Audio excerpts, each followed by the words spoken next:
Good morning students. तो आज हम करेंगे आपका lecture number 17 of your unit 7 that is P block element. तो बेटा आज का जो हमारा टॉपिक है वो है ओजोन। बहुत बार आप ओजोन के बारे में पढ़ते हो या सुनते हो। आज के टॉपिक में हम ओजोन को ब्रीफली कवर करेंगे। तो अगर हम बात करें ओजोन की तो ओजोन को हम रिप्रेजेंट करते हैं बाय O3। तो अगर हम बात करें ओजोन आपका क्या है, ओजोन आपका बेटा ऑक्सीजन का एलोट्रॉप होता है। It is the allotrope of oxygen.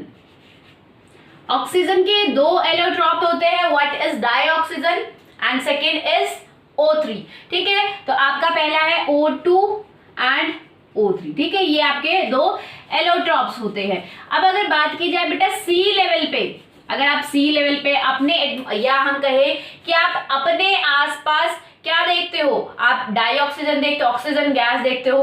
क्या आपने कभी देखा है कि आपके आसपास ओजोन भी प्रेजेंट है, O3 भी प्रेजेंट है?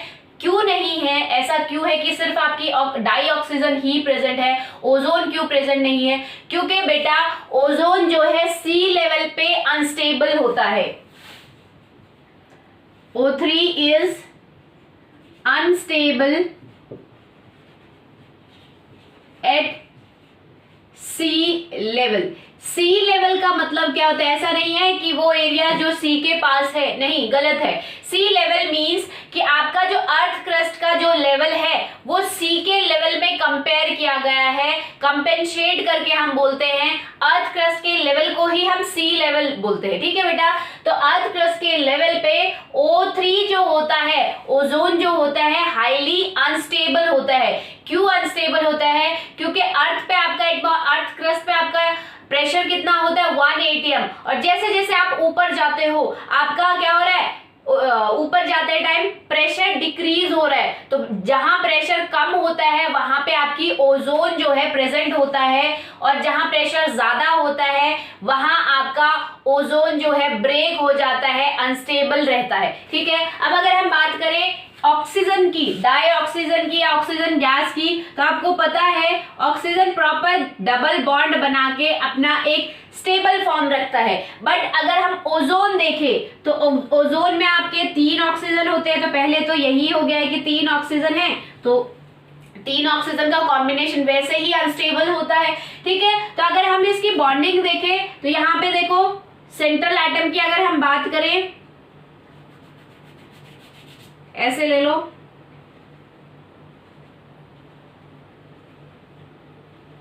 ठीक है। सेंट्रल जो ऑक्सीजन होता है उसका हाइब्रिडाइजेशन sp2 होता है। आप अपने ऑर्बिटल ड्रॉ करके हाइब्रिडाइजेशन चेक कर सकते हो, कोई डिफिकल्ट नहीं है इसमें। ठीक है, तो नेक्स्ट अगर इसकी बात करें तो बेटा अगेन यहाँ पे क्या है, ये ऑक्सीजन है, इसके अगर हम वैलेंशियल इलेक्ट्रॉन देखें तो इसके भी 6 होंगे। तो ये दोनों आपस में इस तरीके से बॉन्ड बनाते हैं। ये आपका क्या है? पाई बॉन्ड है। This is your sigma bond. और अगर हम इसकी बात करें,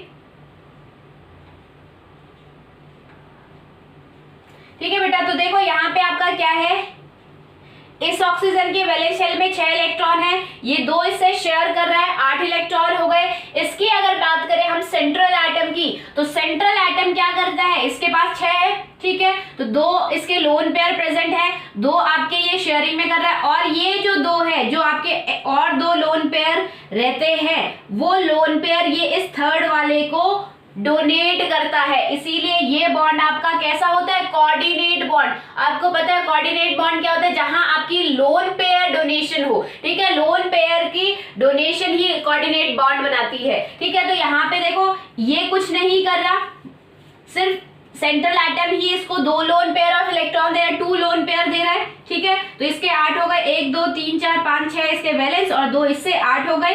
ठीक है बेटा, इसने ऑलरेडी क्या थे, 6 इसके पास थे, 2 इससे शेयर करके 8 बना लिए। तो यहाँ पे इस तरीके की आपकी कहे हम ऑक्टेट कंप्लीट करते हैं तीनों के तीनों ऑक्सीजन। दूसरी तरफ अगर बात की जाए बेटा, यहाँ पे ये जो बॉन्ड होता है, इस बॉन्ड में क्या होता है, पार्शियल डबल बॉन्ड कैरेक्टर होता है। तो ये बॉन्ड इस तरीके से रेजोनेंस हाइब्रिड होता है। अगर हम इसका रेजोनेंस स्ट्रक्चर भी देखते हैं, चलो रेजोनेंस स्ट्रक्चर बना के देखते हैं क्योंकि आपके दोनों बॉन्ड, इस बॉन्ड और ये बॉन्ड, आपके दोनों पे पार्शियल डबल बॉन्ड कैरेक्टर होता है। ठीक है, तो अगर हम यहाँ देखें तो इस पे आपका बेटा आ जाएगा पॉजिटिव साइन, इसमें क्या हो रहा है, 2 एक्स्ट्रा इलेक्ट्रॉन ले रहा है, नेगेटिव साइन हो जाएगा। तो अगर ये नेगेटिव यहाँ पे ट्रांसफर करते हो और ये आपका पाई बॉन्ड यहाँ, तो आपका क्या होगा, इस तरीके से आपका रेजोनेंस स्ट्रक्चर बन जाएगा इसका।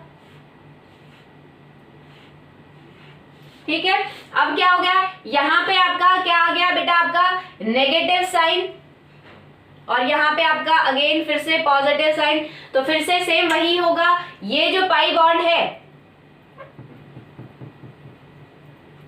ये यहाँ ट्रांसफर होगा, ये आपके यहाँ ट्रांसफर होंगे, तो अगेन आपका फिर से यही वाला स्ट्रक्चर बन जाएगा। तो ओजोन का जो स्ट्रक्चर होता है वो इन दोनों का रेजोनेंस स्ट्रक्चर होता है, इन दोनों से मिलके जो रिजल्टेंट स्ट्रक्चर होता है वो ओजोन का रियल स्ट्रक्चर होता है। ठीक है, पार्शियल डबल बॉन्ड, दोनों ही बॉन्ड कैसे होते हैं, पार्शियल डबल बॉन्ड कैरेक्टर होता है, पूरा पूरा डबल बॉन्ड कोई भी नहीं है, बॉन्ड लेंथ के हिसाब से हमें पता चला। तो पार्शियल डबल बॉन्ड कैरेक्टर होता है दोनों ऑक्सीजन ऑक्सीजन बॉन्ड में। ठीक है, दूसरी तरफ अगर हम बात करें बेटा, यहाँ बॉन्ड एंगल जो होता है 117 डिग्री का होता है इन दोनों के बीच में। ठीक है, तो बॉन्ड एंगल कम होने की वजह से इस ऑक्सीजन और इस ऑक्सीजन में वैसे ही रिपल्शन होगा, तो ये दूर होने की कोशिश करेंगे, इसीलिए आपका ओजोन जो है स्टेबल नहीं होता, बन भी अगर जाता है तो वो कोशिश करता है टूटने की। ठीक है, तो अगर हम बात करें, ये तो हो गया आपके स्ट्रक्चर की बात, स्ट्रक्चर से हमने स्टेबिलिटी देख ली इसकी। नेक्स्ट अगर बात करें कि ओजोन आपका एक्चुअली होता कहाँ है, तो बेटा जब आप 20 kilometre above earth crust, earth crust से जब आप 20 किलोमीटर की हाइट पे जाते हो तो आपको ओजोन की एक थिक लेयर मिलती है, थिक लेयर ऑफ ओजोन। ठीक है, ओजोन की आपको एक थिक लेयर मिलती है जब आप अर्थ क्रस्ट से 20 किलोमीटर ऊपर की तरफ ट्रैवल करते हो, जहां आपका प्रेशर कम होता है, वहां आपको ओजोन की एक अच्छी खासी मोटी थिक लेयर मिलती है। तो वहां पे ओजोन की फॉर्मेशन एक्चुअली में होती कैसे है, अगर उसकी बात करें कि आपके ओजोन की ऊपर हाइट पे, या फिर आप कहो कि अर्थ क्रस्ट से 20 किलोमीटर दूर ओजोन की फॉर्मेशन हो कैसे रही है, ऐसा क्या हो रहा है वहां पे कि आपकी O3 की एक थिक लेयर फॉर्म हो गई है। तो अगर वहां देखें बेटा आपका, तो देखो आपको पता है एटमॉस्फेयर में क्या है, ऑक्सीजन है, बहुत सारे ऑक्सीजन मॉलिक्यूल्स प्रेजेंट होते हैं, बहुत सारी और भी गैसेस है, बट ओजोन जो है आपका ऑक्सीजन डाई ऑक्सीजन से उसकी फॉर्मेशन होती है, तो हम इसकी ही बात करेंगे। ठीक है, तो आपकी डाई ऑक्सीजन पे जब आपकी अल्ट्रा वायलेट रेडिएशन, आपको पता है सन से क्या आ रही है, कंटिन्यूअसली अल्ट्रा वायलेट रेडिएशन आ रही है। ठीक है, तो जब अल्ट्रा वायलेट रेडिएशन O2 पे पड़ती है, इस O2 पे जब आपकी अल्ट्रा वायलेट रेडिएशन पड़ती है, तो ये बॉन्ड क्या हो जाता है, ब्रेक हो जाता है, और यहाँ आपको 2 ऑक्सीजन के इस तरीके के एटम मिल जाते हैं जिनको हम बोलते हैं फ्री रेडिकल। ये आपके क्या है, फ्री रेडिकल। और आपको पता है फ्री रेडिकल क्या होता है, कुछ भी नहीं होता, एटॉमिक फॉर्म होता है। ठीक है, एटम का मॉलिक्यूल का एटॉमिक फॉर्म जो कि स्टेबल नहीं होता, उसी को हम फ्री रेडिकल बोलते हैं। ठीक है, तो इनमें देखो ये ऐसे अनपेयर्ड इलेक्ट्रॉन होते हैं। ये अनपेयर्ड इलेक्ट्रॉन कैसे प्रेजेंट है बेटा, देखो एक ऑक्सीजन, ये लोन पेयर, दूसरा ऑक्सीजन, ये लोन पेयर,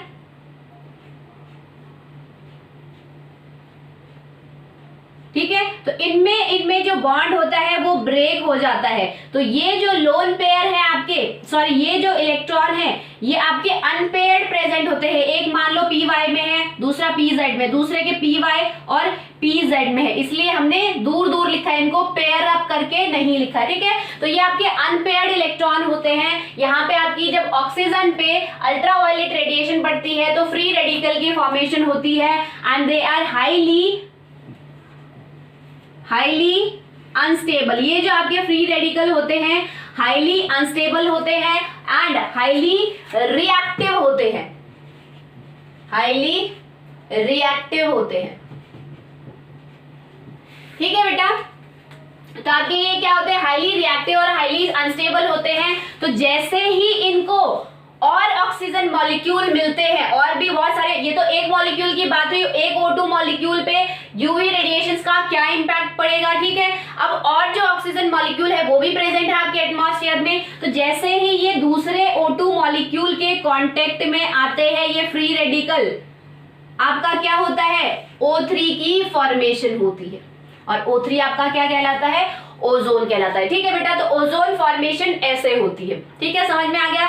नेक्स्ट बात आती है कि आपको पता है कि आप 20 किलोमीटर अबाव आप जाते हो तो सन से वो जो एटमॉस्फेयर है सन के कांटेक्ट में ज्यादा रहता है, ज्यादा पास है वो सन के, इसीलिए वहां पे क्या हो रहा है, O2 जो है ब्रेक हो रही है अल्ट्रावायलेट रेडिएशन की वजह से फ्री रेडिकल्स में। तो ये जो O3 जो फॉर्म हुई है, अभी हमने बात की थी O3 जो होती है अनस्टेबल होती है, इतना ज्यादा स्टेबल नहीं होती। तो बेटा जब O2 टूट रही है, O2 proper stable structure form करती है, जब O2 यूवी रेडिएशन से टूट रही है तो ये O3 जो बन रही है क्या ये टूटेगी, ऑफ कोर्स ये भी ब्रेक होगी। ठीक है, तो इसमें से क्या होगा, जैसे ही अल्ट्रावायलेट रेडिएशन इस पे O3 पे पड़ेगी तो ये दोबारा से आपका किसमें, O2 एंड एक नेसेंट ऑक्सीजन जो जिसमें फ्री रेडिकल होगा इस टाइप से आपकी टूट जाएगी। ठीक है, किसमें टूटेगी, इसको हम नेसेंट ऑक्सीजन कहते हैं। समझ में आ गया। तो ये जो प्रोसेस है आपका O2 से ओजोन फॉर्मेशन का और ओजोन से दोबारा O2 फॉर्मेशन का पर डे कंटिन्यूअसली चलता रहता है। ठीक है, तो यहां से देखो O2 से मान लो आपके 1000 O3 बने हैं। ठीक है, 1000 O3 के मॉलिक्यूल्स बने हैं O2 से।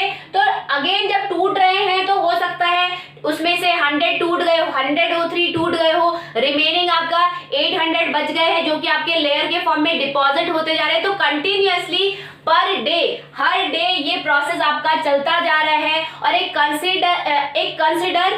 कंसिडरेबल लेयर फॉर्म हो रही है ओजोन की। ठीक है, नेक्स्ट बात आती है कि आजकल आप लोग पढ़ते हो कि ओजोन डिप्लीशन हो रहा है। ये ओजोन डिप्लीशन एक्चुअली होता क्या है बेटा, ओजोन डिप्लीशन मींस कि आपकी ओजोन की लेयर जो थिक लेयर है वो धीरे धीरे डिक्रीज होके थिन लेयर में कन्वर्ट हो रही है, इसी को हम बोलते हैं डिप्लीशन ऑफ ओजोन। ठीक है, तो डिप्लीशन में होता क्या है, आप देखते हो कि आप कंटिन्यूअसली क्लोरोफ्लोरोकार्बन आपके यूजुअली निकल रहे हैं, क्लोरोफ्लोरोकार्बन आप एमिट कर रहे हो, या फिर आप कार्बन डाइऑक्साइड एमिट कर रहे हो, नाइट्रोजन मोनोऑक्साइड एमिट कर रहे हो, नाइट्रस एमिट कर रहे हो। ठीक है, तो ये कुछ हार्मफुल गैसेस हैं जो कि आपकी इस रिएक्शन को और भी ज्यादा फास्ट करवा देती है। ठीक है, ये जो रिएक्शन हमने देखी कि ओजोन को दोबारा से ब्रेक कर देते हैं O2 और नेसेंट ऑक्सीजन में। ठीक है, सिर्फ इतना ही होता है। इसके वजह से क्या होता है कि आपकी पहले जो 1000 मॉलिक्यूल्स बन रहे थे O3 के और उसमें से आपके मान लो 100 दोबारा से O2 में कन्वर्ट हो रहे थे, तो अब इन गैसेस के वजह से 1000 में से 800 O3 मॉलिक्यूल ब्रेक होके O2 में कन्वर्ट हो रहे, तो रिमेनिंग बहुत कम पोर्शन आपका O3 का बच रहा है। इस वजह से एक थिन लेयर फॉर्म होती जा रही, जो वो थिक लेयर थी वो धीरे धीरे डिप्लीट होके थिन लेयर में कन्वर्ट हो रही है। ठीक है, तो यही आपकी रिएक्शन जो होती है, यही सेम रिएक्शन आपकी क्या होती है, उनमें होती है। उसके बारे में भी हम बात करेंगे कि एक्चुअली उनमें ऐसी क्या रिएक्शन होती है जिसके वजह से आपका क्या होता है, डिप्लीशन होता है। बट फिलहाल के लिए मेरे को यहाँ ये बताना था कि जो डिप्लीशन होता है उन गैसेस के कारण, वो गैसेस क्या करती है, वो पॉइजनस, वो हार्मफुल गैसेस इसी रिएक्शन को फास्ट कर देती है। ठीक है, नेक्स्ट अगर हम बात करें बेटा आपकी, that is the properties of oxygen, sorry properties of ozone.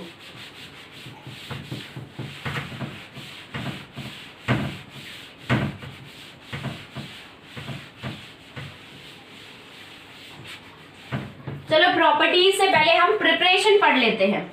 अभी जो हमने आपकी प्रिपरेशन पढ़ी थी वो आपकी क्या थी, नेचुरल फिनोमेना से हो रही थी कि आपके जो O2 से आपको O3 मिल रहा था। ठीक है, इस तरीके से आपकी नेचुरल फिनोमेना हो रहा था, जो कि आपके हायर एटमॉस्फेयर में कंटिन्यूअसली ओजोन फॉर्मेशन और ओजोन ब्रेकिंग कंटिन्यूअसली चलता रहता है, और एक कंसिडरेबल अमाउंट ऑफ, या हम कह सकते हैं कंसिडरेबल लेयर आपकी अर्थ के अराउंड क्या हो जाती है, ओजोन की फॉर्म हो जाती है। वो करती क्या है, आप लोगों को तो प्रोटेक्ट कर लेती है यूवी से, अल्ट्रावायलेट रेडिएशन से आप लोगों को तो खुद प्रोटेक्ट कर लेती है, अर्थ को तो प्रोटेक्ट कर देती है, बट खुद का ब्रेक डाउन हो जाता है उसका। ठीक है, कि जैसे ही ओजोन पे O3 पड़ेगा, ओजोन पे यूवी रेडिएशंस आएंगी, वो दोबारा से O2 में ब्रेक होगा। ठीक है, तो वो आपको प्रोटेक्ट करता है, खुद उसका नुकसान होता जा रहा है। ठीक है, नेक्स्ट अगर बात करें कि अगर आपको खुद प्रिपेयर करना है, लेबोरेटरी लेवल पे अगर आपको ओजोन प्रिपेयर करने को बोला जाए या आपको प्रिपेयर करना है, तो आप कैसे प्रिपेयर करोगे। ठीक है, तो next is the preparation of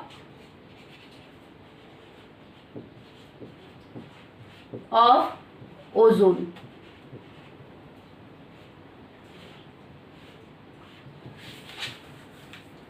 बेटा ओजोन को एक हम कह सकते हैं apparatus या इंस्ट्रूमेंट जिसका नाम है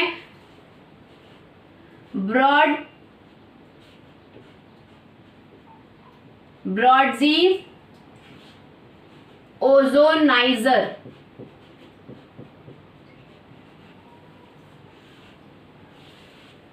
ठीक है, ब्रॉडजी ओजोनाइजर नाम का आपका एक एपरेटस होता है, एक इंस्ट्रूमेंट होता है, जिसमें हम क्या फिल करते हैं, आपकी बिल्कुल प्योर फॉर्म O2 का प्योर फॉर्म हम उसमें फिल करते हैं। ठीक है, आपके उस एपरेटस में हम ऑक्सीजन गैस फिल करते हैं, और उस एपरेटस में होता क्या है, मेटल की प्लेट्स होती है, या मेटल की रॉड्स, या हम कह सकते हैं मेटल इलेक्ट्रोड्स होते हैं, जिससे आपकी हाई वोल्टेज इलेक्ट्रिक करंट निकाला जाता है। और जैसे ही वो high voltage electric current O2 molecules के ऊपर पड़ता है, O2 मॉलिक्यूल्स ब्रेक होके किस में कन्वर्ट हो जाते हैं, O3 में। सेम वही प्रोसेस है कि O2 आपके दो फ्री रेडिकल में टूटेगा, देन वो फ्री जो आपकी फ्री रेडिकल की जो ऑक्सीजन है, एटॉमिक ऑक्सीजन है, वो अगेन दूसरे मॉलिक्यूल से कंबाइन होके O3 का फॉर्मेशन करती है। ठीक है, तो यहाँ पे भी सेम वही प्रोसेस होता है कि O2 जो है आपकी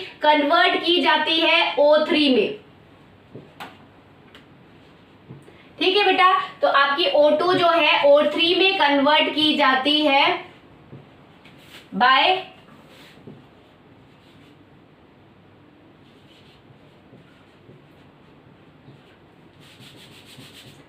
हाई वोल्टेज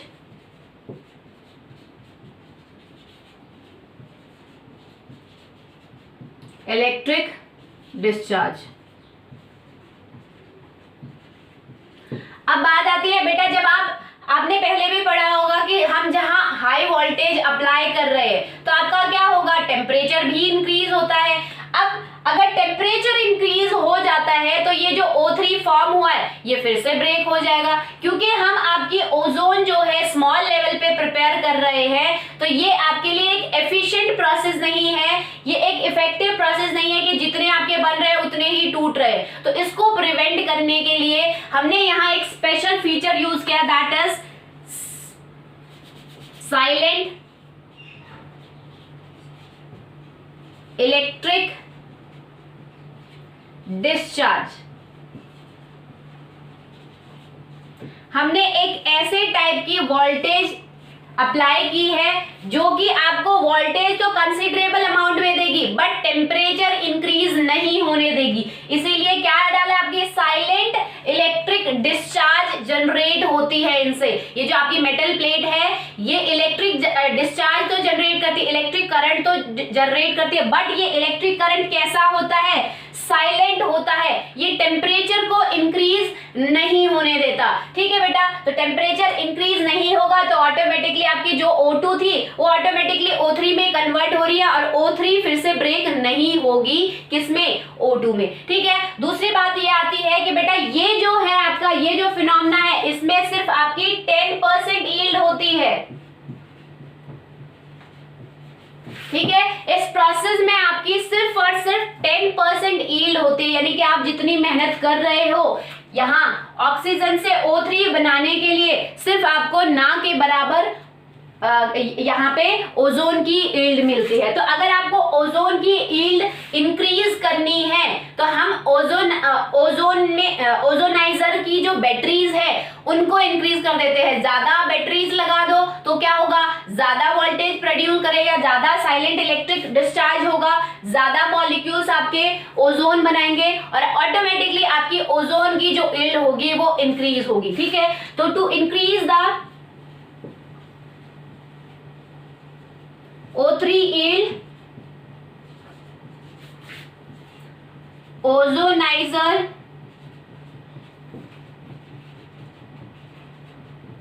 बैटरीज, या हम कह सकते हैं number of ozonizer batteries are increase. ठीक है, हम जो आपकी ये ब्रॉडजी ओजोनाइजर में जो बैटरीज यूज हुई है उनके नंबर बढ़ा दो, ज्यादा बैटरी यूज कर लो तो ज्यादा आपकी साइलेंट इलेक्ट्रिक डिस्चार्ज जनरेट होगा, जिससे आपके ज्यादा O2 मॉलिक्यूल O3 प्रोड्यूस करेंगे। ठीक है बेटा, तो ये तो बात हो गई आपकी प्रिपरेशन की। नेक्स्ट अगर हम बात करें आपकी, that is the properties of ozone.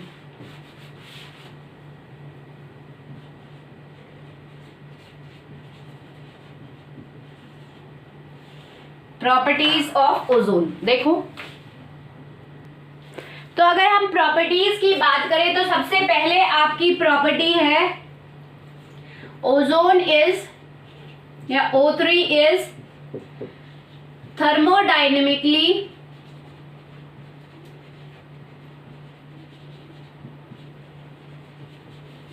Unstable. ठीक है, ओजोन जो होता है आपका थर्मोडायनेमिकली अनस्टेबल होता है। अभी जो बेटा हमने प्रिपरेशन की थी आपकी ब्रॉडजी ओजोनाइजर की हेल्प से, या ब्रॉडजी ओजोनाइजर में जो हमने आपकी ओजोन की प्रिपरेशन की थी उसमें मैंने आपको क्या बताया था कि O2 जो है कन्वर्ट की जाती है O3 में।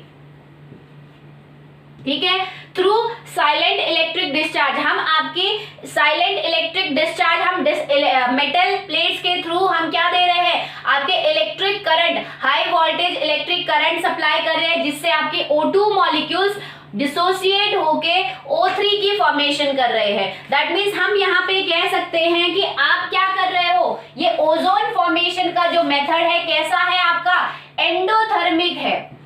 This reaction is endothermic reaction, या हम this process is endothermic process. ठीक है, क्योंकि आप एनर्जी दे रहे हो तब जाके इनका डिसोसिएशन होके आपकी ओजोन की फॉर्मेशन हुई है। तो हम कह सकते हैं यहाँ पे डेल्टा H क्या होगा,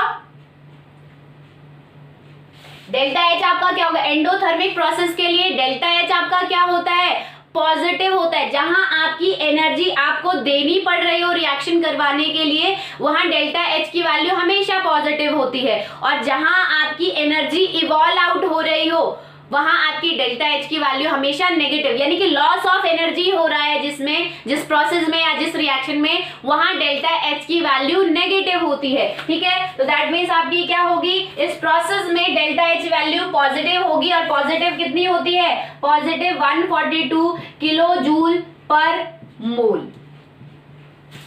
ठीक है, कितनी होती है आपकी, प्लस 142 किलो जूल पर मोल। नेक्स्ट अगर हम बात करें, हम यहाँ पे क्या कह रहे हैं कि थर्मोडायनेमिकली आपकी अनस्टेबल होता है। ये ओजोन जो है आपका थर्मोडायनेमिकली अनस्टेबल होता है। तो अगर हम थोड़ा सा थर्मोडायनेमिक्स की तरफ चलते हैं, अगर आपकी ये रिएक्शन हो रही है, अगर हम चाहते हैं कि आपकी ये रिएक्शन हो, दैट मीन्स O2 से O3 बने, दैट मीन्स वहां पे आपका डेल्टा G क्या होना चाहिए, डेल्टा G आपका क्या होना चाहिए, नेगेटिव होना चाहिए। ठीक है, यानी कि रिएक्शन अगर आप चाहते हो रिएक्शन स्पॉन्टेनियस हो या रिएक्शन फिजिबल हो, उस रिएक्शन की डेल्टा G की वैल्यू क्या होनी चाहिए, नेगेटिव होनी चाहिए फॉर स्पॉन्टेनियस रिएक्शन। ठीक है, तो अगर हम यहाँ पे आपकी कंपेयर करते हैं, अभी हमने आपका क्या पढ़ा कि आपकी अभी हमने मान लो ये आपका डेल्टा एच है इस रिएक्शन का प्लस 142 किलो जूल पर मोल। ठीक है, हम ये पढ़ते हैं आपकी कि O2 से आपकी O3 बन रहा है, बट ये स्टेबल नहीं है, O3 स्टेबल नहीं होता, तो ये दोबारा से आपका टूट के O2 में और एक नेसेंट ऑक्सीजन की फॉर्मेशन करता है। ठीक है, अब अगर हम बात करें बेटा जहां पे आपका डेल्टा H पॉजिटिव, इस रिएक्शन के लिए डेल्टा H पॉजिटिव है, तो ये रिएक्शन कैसी है, बिल्कुल इसका रिवर्स। दैट मीन्स इस रिएक्शन के लिए डेल्टा H क्या होगा, वैल्यू सेम रहेगी। हम थर्मोडायनेमिक्स में भी पढ़ चुके हैं, वैल्यू सेम रहेगी, सिर्फ आपकी मैग्नीट्यूड आपका सेम रहेगा, सिर्फ चार्ज डिफरेंट हो जाता है, साइन डिफरेंट हो जाता है, नेगेटिव।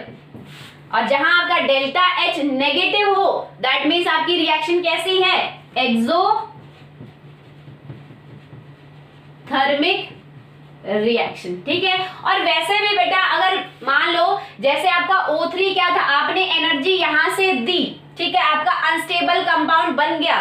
ठीक है, इस अनस्टेबल की आपको पता है एनर्जी बहुत ज्यादा हाई होती है, तो उसको जैसे ही मौका मिलेगा वो क्या करेगा, अपनी एनर्जी को, क्योंकि अनस्टेबल है, अपने आप को स्टेबल करना चाहेगा, तो अपनी ज्यादा एनर्जी का लॉस कर देगा और स्टेबल बन जाएगा। और आपको पता है स्टेबल मॉलिक्यूल की एनर्जी क्या होती है, कम होती है। तो यहाँ पे क्या हो रहा है, loss of electron, sorry loss of energy हो रहा है। दैट मीन्स आपकी कैसी है, एक्सोथर्मिक रिएक्शन है, और एक्सोथर्मिक रिएक्शन के लिए डेल्टा H हमेशा नेगेटिव होता है। ठीक है, मैग्नीट्यूड आपका सेम वही रहेगा, वैल्यू आपकी सेम वही रहेगी, सिर्फ हमने यहाँ पे साइन चेंज किया है। तो अगर हम इनको दोनों को कंपेयर करके देखें, दैट इज ये तो है आपकी O2 फॉर्मेशन और ये है आपकी O3 फॉर्मेशन, दोनों ही आपकी गैस है, तो आपकी डेल्टा S यानी कि स्पॉन्टेनिटी क्या होगी, दोनों की पॉजिटिव होगी।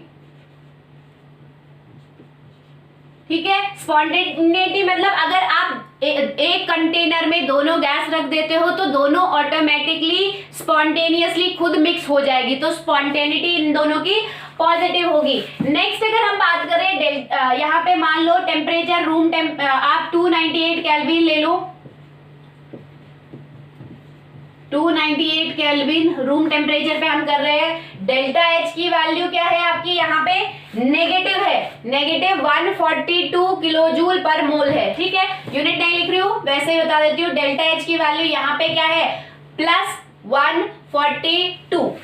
तो आपने पढ़ा था कि आपके थर्मोडायनेमिक्स से डेल्टा G क्या होता है, delta H minus T delta S। ठीक है, तो मान लो इस हम डेल्टा H की वैल्यू मान लो बेटा यहाँ पे हम ले लेते हैं +10 कैलकुलेशन के लिए, ताकि आपकी वेरिफिकेशन हो सके या हम कहें इस प्रॉपर्टी को ज्यादा अच्छे से समझ पाओ। और आपकी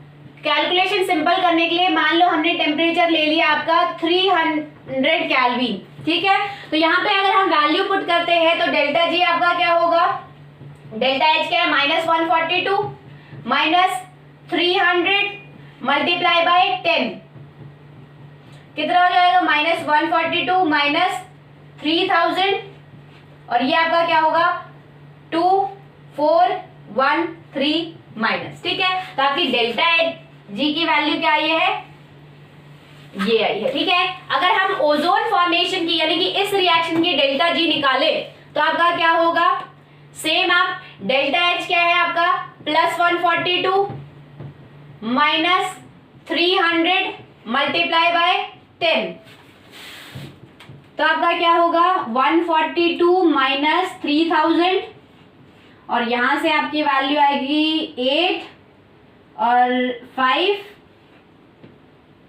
8 2। ठीक है, यहां आपकी डेल्टा G की वैल्यू आ रही है ये, ठीक है, और यहाँ डेल्टा G की वैल्यू आ रही है ये। ठीक है, तो अभी मैंने आपको बताया था कि थर्मोडायनेमिक्स में हमने पढ़ा है कि अगर किसी रिएक्शन को अगर हम रिएक्शन की स्पॉन्टेनिटी करवानी, यानी कि हम चाहते हैं रिएक्शन हो, रिएक्शन फिजिबल हो, तो उसकी डेल्टा G की वैल्यू नेगेटिव होनी चाहिए। ठीक है, यहाँ दोनों केस में ही नेगेटिव है, बट फेवरेबल कौन सा होता है, जिसकी ज्यादा मोर नेगेटिव वैल्यू होती है, जितनी ज्यादा नेगेटिव वैल्यू डेल्टा G की उतनी ही ज्यादा क्या होगी, स्पॉन्टेनिटी होगी उस रिएक्शन की। तो कौन सी ज्यादा फेवरेबल होगी रिएक्शन आपकी, जिसकी ज्यादा नेगेटिव वैल्यू होगी, ठीक है। ज्यादा नेगेटिव वैल्यू आपकी क्या है, O2 फॉर्मेशन की as compare to O3 formation at room temperature. इसीलिए थर्मोडायनेमिकली आपकी O3 फॉर्मेशन जो है अनस्टेबल होती है, ठीक है। ये जो है इतनी फिजिबल नहीं है, इतनी स्पॉन्टेनिटी नहीं है इस रिएक्शन की as compare to this reaction, ठीक है बेटा। इसीलिए आपकी फर्स्ट प्रॉपर्टी आपको क्लियर हो गई। आपको कंसेप्ट देखो वहां से, वो वैल्यूज हमारी हाइपोथेटिकल वैल्यूज है, सिर्फ कैलकुलेशन मैंने प्रूव करने के लिए आपको वो वैल्यूज यूज की है, ठीक है। वो एक आपकी ऐसा नहीं है कि आपकी हाईफाइड वैल्यूज है, ये सिर्फ आपकी एक इमेजिनरी वैल्यूज हमने लेके देख ली ताकि हमें कंसेप्ट क्लियर हो जाए, ठीक है। जिस रिएक्शन की जितनी डेल्टा जी की वैल्यू नेगेटिव होगी वो रिएक्शन उतनी ही ज्यादा फिजिबल होगी, उतनी ही हो सकती है, ठीक है। उसके उतने ही होने के चांसेस ज्यादा है, ठीक है। स्पॉन्टेनिटी उसकी उतनी ही ज्यादा है। तो किसकी ज्यादा नेगेटिव वैल्यू है, ऑक्सीजन फॉर्मेशन की, यानी कि इस रिएक्शन की डेल्टा जी की वैल्यू ज्यादा नेगेटिव है, इसीलिए ये रिएक्शन ज्यादा फिजिबल है। या हम कहें O2 फॉर्मेशन रूम टेम्परेचर पे ज्यादा फिजिबल होता है एज कंपेयर टू दिस। इसीलिए ओजोन जो है वो रूम टेम्परेचर पे अगर प्रेजेंट भी हो, ओजोन रूम टेम्परेचर पे अगर प्रेजेंट भी हो तो वो O2 में बनना प्रेफर करती है, ठीक है। अगर नेक्स्ट हम रिएक्शन की बात करें, नेक्स्ट अगर हम प्रॉपर्टी की बात करें, सेकेंड प्रॉपर्टी है कि अगर आपकी ओजोन गैसियस फॉर्म में है तो उसका कलर पेल ब्लू होगा, अगर वो लिक्विड फॉर्म में है तो उसका कलर डार्क ब्लू होगा, और अगर आपकी ओजोन सॉलिड फॉर्म में है तो उसका कलर वॉयलेट ब्लैक होगा, वॉयलेट ब्लैक, ठीक है बेटा। ये कुछ आपके फिजिकल प्रॉपर्टी आपके ओजोन शो करता है। अब आप कहोगे कि आपकी जो ओजोन है, अभी तक हम गैस पढ़ रहे थे तो ये सॉलिड और लिक्विड कहां से आ गया, तो बेटा ओजोन का हम लिक्विफिकेशन कर सकते हैं, तो लिक्विफिकेशन करोगे तो उसका कलर डार्क ब्लू हो जाएगा, ठीक है। और टेम्परेचर डिक्रीज करोगे, प्रेशर इंक्रीज करोगे तो वो सॉलिड में कन्वर्ट हो जाएगी, उसका कलर वायलेट ब्लू हो जाएगा, ठीक है। तो ये कॉन्सेप्ट इतना बड़ा नहीं है। नेक्स्ट अगर हम बात करें आपकी थर्ड प्रॉपर्टी, तो देखो, तो बेटा नेक्स्ट अगर हम प्रॉपर्टी की बात करते हैं, that is it has a characteristic smell.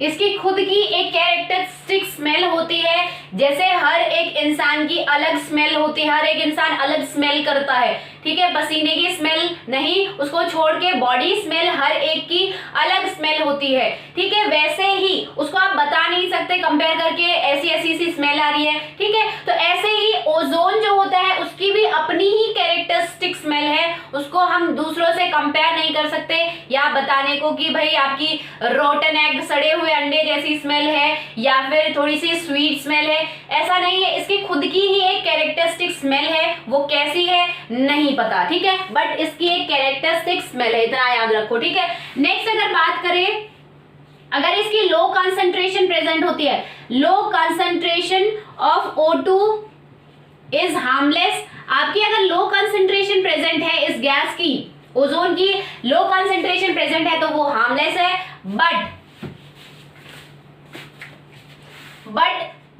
Eight high concentration,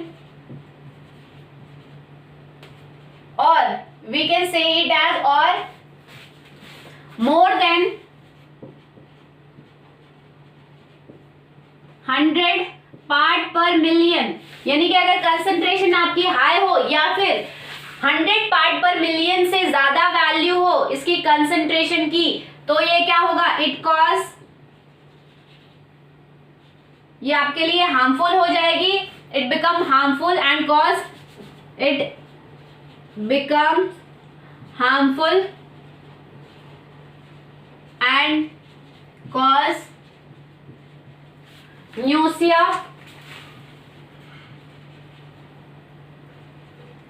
and headache, ठीक है। न्यूसिया आपका क्या होता है कि आपको जो ऐसे कहते हैं ना, जी मिचला रहा है या आप कहते हो जी घबरा रहा है, उस टाइप की फीलिंग को हम नौसिया कहते हैं, और हेडेक आपको पता है सर दर्द, ठीक है। तो अगर आपकी हाई कंसंट्रेशन होगी तो आपको इस टाइप की आपकी प्रॉब्लम हो सकती है, और अगर लो कंसंट्रेशन है तो वो आप लोगों के लिए हार्मफुल नहीं नहीं है। फिफ्थ प्रॉपर्टी की अगर बात करें बेटा, तो अभी हमने क्या कहा कि आपके अगर ओजोन होता भी है तो वो O2 में कन्वर्ट होना चाहेगा और एक नेसेंट ऑक्सीजन बनाएगा। ठीक है, तो बेटा ये जो नेसेंट ऑक्सीजन की वजह से ओजोन टूट के एक नेसेंट ऑक्सीजन देता है, इसीलिए आपका ओजोन जो है it act as a oxidising agent, it is oxidising agent. ये ऑक्सीडाइजिंग एजेंट की तरह काम करता है। ठीक है, यानी कि ऑक्सीडाइजिंग एजेंट क्या करते हैं, दूसरों का ऑक्सीडेशन करना। ठीक है, तो ये जो ओजोन जो आपका डिकम्पोज होके O2 और O, ये जो आपकी नेसेंट ऑक्सीजन दे रहा है, ये नेसेंट ऑक्सीजन क्योंकि आपकी क्या है, बहुत ज्यादा रिएक्टिव होती है, फ्री रेडिकल ऑक्सीजन है, तो ये बहुत ज्यादा रिएक्टिव होगी, तो जैसे ही किसी और कंपाउंड या एलिमेंट के कांटेक्ट में आएगी उसका क्या हो जाएगा, ऑक्सीडेशन होगा। ठीक है, तो इस नेसेंट ऑक्सीजन की वजह से ओजोन जो है आपका ऑक्सीडाइजिंग एजेंट की तरह काम करता है। फॉर एग्जाम्पल जैसे आपका लेड सल्फेट है, लेड सल्फाइड को अगर हम आपके O3 से रिएक्ट करवाते हैं तो आपका क्या होगा, यहाँ पे देखो आप मान लो हमने यहाँ पे 4 ले लिए, 4 लिए हैं, दैट मीन्स आपके कितने नेसेंट ऑक्सीजन प्रोड्यूस होंगे, 4 प्रोड्यूस होंगे, सेम रिएक्शन 4 ये और 4 ये, तो यहाँ पे आपका प्रोडक्ट क्या बनेगा, Pb। ठीक है, PbSO4 plus O2, PbSO4 plus O2। ठीक है, यहाँ पे अगर देखो आप सल्फर का ऑक्सीडेशन स्टेट देखो तो -2, और यहाँ पे अगर आप सल्फर का ऑक्सीडेशन स्टेट देखोगे तो क्या होगा, +6। तो यहाँ पे आपका क्या हुआ है, -2 से +6 में गया है, तो क्या हुआ है, ऑक्सीडेशन हुआ है। ठीक है, तो ओजोन जो है ऑक्सीडेशन में भी हेल्प करता है, या हम कह सकते हैं ऑक्सीडाइजिंग एजेंट की तरह भी काम करता है। नेक्स्ट है एक और रिएक्शन देख लेते हैं पोटेशियम आयोडाइड की में जब हम वाटर डालेंगे प्लस O3 ऐड करेंगे तो आपका क्या होगा, यहाँ पे देखो बेटा O3 जो है आपका डिसोसिएट हो जाएगा O2 और नेसेंट ऑक्सीजन में, ये वाला। ठीक है, और आपको पता है H2O क्या बनाता है, H पॉजिटिव OH नेगेटिव, इस तरीके से। ठीक है, तो यहाँ से जो नेसेंट ऑक्सीजन है वो इस H के पास आ जाएगा और क्या करेगा, OH बनाने की कोशिश करेगा, तो ये बॉन्ड जो है आपका ब्रेक हो जाएगा। इस बॉन्ड के ब्रेक होते ही 2 OH बन गए हैं। ठीक है, तो यहाँ पे आपका क्या होगा, 2 KOH बन जाएगा, 2 KOH बन जाएगा, प्लस यहाँ पे आयोडीन गैस रिमूव होगी और यहाँ जो आपका ओजोन में से O2 बचा था वो आपका इवॉल्व आउट होगा। ठीक है बेटा, तो इस टाइप की रिएक्शन होगी। जब आप पोटेशियम आयोडाइड को ओजोन के साथ रिएक्ट करवाओगे तो वहां से आपकी लिबरेट होगी आयोडीन गैस। ठीक है, और जो आपकी नेसेंट ऑक्सीजन है वो इसके साथ कंबाइन होके 2 OH बना लेगी और वो 2 OH इस K के साथ कंबाइन हो जाएंगे, क्योंकि K प्रेफर करता है I के कंपेयर में OH के साथ ज्यादा स्टेबल बॉन्ड बनाना। ठीक है, इसीलिए आपका KOH बन जाएगा, यहाँ आयोडीन गैस रिमूव हो जाएगी। तो यहाँ अगर आप ऑक्सीडेशन स्टेट देखो आयोडीन का तो -1 है और यहाँ पे आपकी गैस है, आपको पता है 0 होता है, तो -1 से आपका कहा जा रहा है 0 पे जा रहा है, दैट मीन्स क्या हो रहा है, अगेन ऑक्सीडेशन हो रहा है। ठीक है बेटा, तो आपका ये जो ओजोन है एज अ ऑक्सीडाइजिंग एजेंट भी काम करता है। ठीक है, नेक्स्ट अगर हम बात करें आपकी नेक्स्ट प्रॉपर्टी की, या हम कहे आपकी प्रॉपर्टीज तो हो गई, या आप उसको प्रॉपर्टी में भी इंक्लूड कर सकते हो कि क्वांटिटेटिव एस्टिमेशन। अगर आपको ये पता लगाना हो कि कितनी क्वांटिटी ऑफ ओजोन प्रेजेंट है तो उसके लिए आपको क्या करना होगा। ठीक है, तो क्वांटिटेटिव एस्टिमेशन करने के लिए क्वांटिटेटिव एस्टिमेशन ऑफ ओजोन भी आपका एक पूरा कॉन्सेप्ट है, that is quantitative estimation of O3, ठीक है। कि आपको जब क्वांटिटी निकालनी हो कि कितनी ओजोन O3 आप कहीं पे भी रिएक्ट करवा रहे हो, या फिर आपको अननोन अमाउंट ऑफ कितनी भी अमाउंट ओजोन दे दी है, आपको ये पूछा जाए कि कितनी क्वांटिटी है, तो वो आप किस तरीके से निकाल सकते हो। सेम जो अभी हमने रिएक्शन करवाई थी, दैट इज अगर हम KI की रिएक्शन हम यहाँ पे चलो पोटेशियम आयोडाइड बोरेट बफर ले लेते हैं, ठीक है। पोटेशियम आयोडाइड का एक हम बोरेट बफर सॉल्यूशन ले लेते हैं। बफर सॉल्यूशन आपका क्या होता है, जिसका पीएच वैल्यू कांस्टेंट रहती है, चेंज नहीं होती। तो इसकी पीएच वैल्यू जो है मान लो 9.2 है, इसकी पीएच वैल्यू 9.2 है। तो जब आप इसको रिएक्ट करवाओगे ओजोन, तो यहां आपको क्या लिबरेट होगी, I2 gas will liberate, I2 gas, iodine gas will liberates, iodine gas liberate होगी। इस आयोडीन गैस को जब बेटा आप थायोसल्फाइड के साथ टाइट्रेट करोगे, when titrated with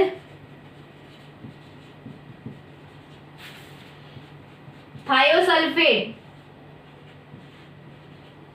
तो आपका एक बाई प्रोडक्ट बनेगा Na2SO4, और इस बाई प्रोडक्ट की जितनी अमाउंट बनेगी वही आपको बताएगी कि आपने कितनी ओजोन यूज किया या ओजोन की कितनी क्वांटिटी थी यहाँ पे इस रिएक्शन में, ठीक है बेटा। तो यहाँ ये चीज इंपॉर्टेंट है। बात आती है यहाँ पे, ये क्वेश्चन बहुत बार पूछा जाता है, बहुत इंपॉर्टेंट है कि अगर आपको क्वांटिटेटिव एस्टिमेशन करना है O3 का, क्वांटिटी निकालनी है, तो उसके लिए हम क्या करते हैं, आपने नॉर्मली भी तो टाइट्रेशन मेथड देखा होगा कि हम ब्यूरेट में KMnO4 भर लेते हैं, जिसका पिंक कलर होता है, पर्पलिश पिंक कलर होता है। नीचे हमें आपका अगर हमें किसी भी सॉल्ट की क्वांटिटी निकालनी, तो नीचे हम एक आपका सोल्यूशन लेते हैं, ड्रॉप बाय ड्रॉप हम क्या करते हैं उसमें डालते जाते हैं, ठीक है। आप उसको डिसॉल्व करते जाते हो, एक ड्रॉप डाली, पिंक कलर हो गया, फिर आपने डिसॉल्व किया, डिसअपियर हो गया, फिर डाली, तो वो डिसअपियर होता जाता है। और एक टाइम आपका ऐसा आता है कि वो सोल्यूशन जो है आपका, जो फनल में आपका सोल्यूशन है,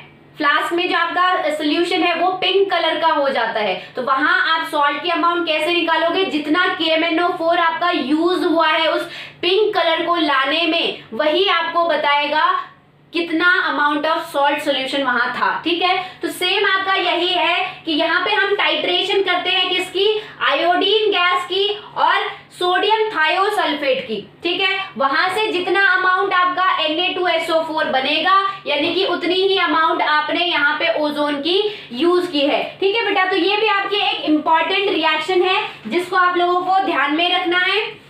बहुत इंपॉर्टेंट क्वेश्चन आता है, कई बार यहाँ से पूछा जाता है।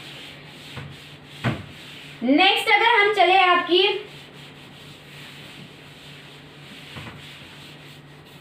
अगर हम डिप्लीशन की बात करें, अभी मैंने आपको स्टार्टिंग में बताया था कि डिप्लीशन के बारे में भी हम बात करेंगे। तो डिप्लीशन की अगर बात करें तो डिप्लीशन जैसे आपका जेट एरोप्लेन्स होती हैं,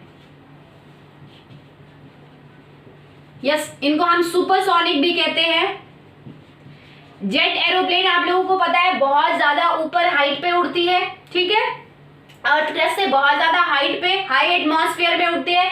तो बेटा जेट एरोप्लेन का जो फ्यूल होता है, जब वो फ्यूल बर्न करता है, फ्यूल का जब कंबशन होता है, तो उसमें से आपकी बहुत सारी गैसेस निकलती है, ठीक है। वहां से आपकी नाइट्रोजन मोनोऑक्साइड निकलती है, और नाइट्रोजन मोनोऑक्साइड जो आपका ओजोन प्रेजेंट है उसके साथ रिएक्ट करके क्या बनाता है, NO2 एंड O2, ठीक है। देखो सेम आपका क्या है, O3 किस में डिसोसिएट होता है, O2 एंड नेसेंट ऑक्सीजन में। ये नेसेंट ऑक्सीजन नाइट्रोजन मोनोऑक्साइड के साथ कंबाइन होके आपकी NO2 की फॉर्मेशन करती है और O2 की फॉर्मेशन होती है, ठीक है बेटा। तो यहाँ पे आपका क्या, जो ओजोन था वो क्या हो गया, दोबारा से ब्रेक हो गया O2 में, ठीक है। तो यहाँ इसी को हम कहते हैं डिप्लीशन। आपका क्या हो रहा है, वही मैंने आपको बताया था कि डिप्लीशन में क्या होता है, जो आपकी हार्मफुल गैसेस है वो क्या करती है, धीरे धीरे ओजोन की लेयर को थिन करती जा रही है। वो कैसे, ओजोन जो है उसको इस रिएक्शन को प्रमोट करती है, इस रिएक्शन को फास्ट करवाती है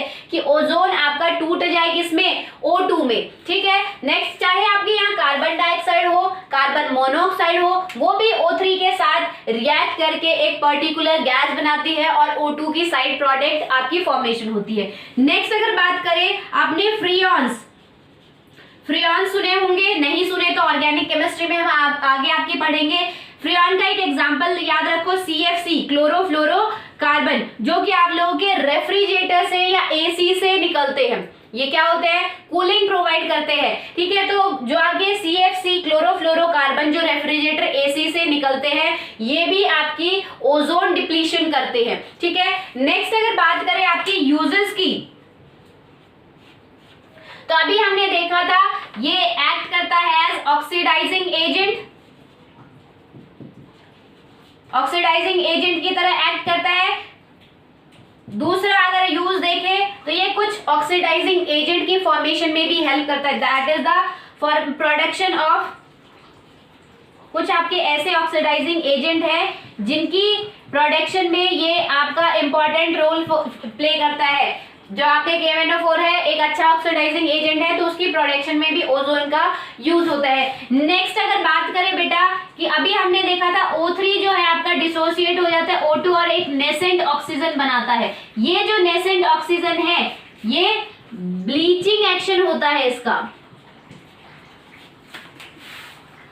कॉज ब्लीचिंग।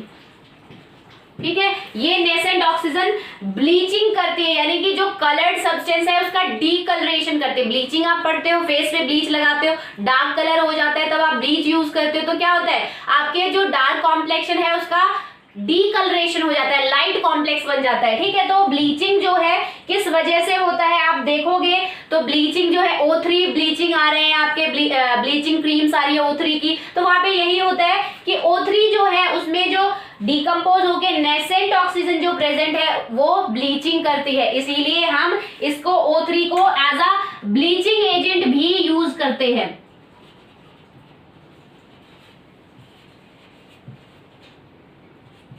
ठीक है, नेक्स्ट अगर बात करें बेटा, ये जो नेसेंट ऑक्सीजन है ये क्या करती है, आपके जो माइक्रो ऑर्गेनिज्म है, जो जर्म्स हैं, उनकी सेल वॉल को डिस्ट्रॉय करती है, एक्सप्लोजन करती है। जैसे ही ये नेसेंट ऑक्सीजन उनकी सेल वॉल पे जाके टच होती है, जैसे ही उसके कांटेक्ट में आती है, उनकी सेल वॉल को ब्लास्ट कर देती है, उनका एक्सप्लोजन कर देती है। इसीलिए हम ओजोन को एज जर्मिसाइड भी यूज करते हैं, जर्म्स को किल करने के लिए भी यूज करते हैं। ठीक है, तो यूज एज जर्मिसाइड। ठीक है बेटा, तो ये आपके कुछ यूजेस थे जो कि आपके कॉमनली हम ओजोन किस किस काम में लेते हैं उसके बारे में पढ़ा। तो आई होप आज का कंसेप्ट आपको समझ में आया होगा। That's all for today, thank you.